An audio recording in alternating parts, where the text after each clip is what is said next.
Exprimés 333, pour 332, contre une voix. La proposition de loi est définitivement adoptée. Après presque un an d'aller-retour entre les deux chambres du Parlement, le Sénat vient d'adopter définitivement la loi pour lutter contre la maltraitance animale.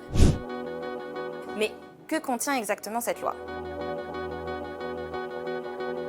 Comme on peut s'y attendre, l'un des premiers points concerne les peines qui ont été durcies. Les sévices graves ou actes de cruauté envers un animal domestique peuvent désormais être punis de 3 ans d'emprisonnement et de 45 000 € d'amende, contre 2 ans d'emprisonnement et 30 000 € d'amende auparavant. La peine peut même aller jusqu'à 5 ans de prison et 75 000 € d'amende en cas de mort de l'animal.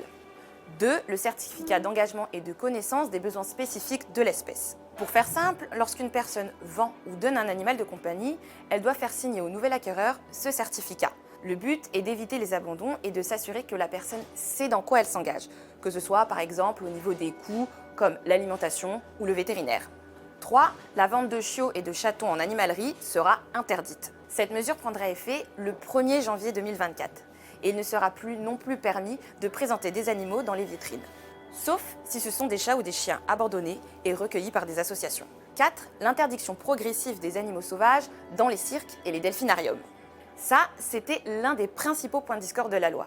Elle concerne environ 1 millier d'animaux sauvages répartis dans 120 cirques itinérants en France. Finalement, il sera interdit de les présenter au public d'ici 2 ans et de les détenir d'ici 7 ans. Cette mesure entrera encore plus tôt pour les delphinariums puisque la détention des cétacés sera interdite d'ici 5 ans. De son côté, le gouvernement s'est engagé à aider cette transition, notamment en trouvant des solutions d'accueil pour les animaux.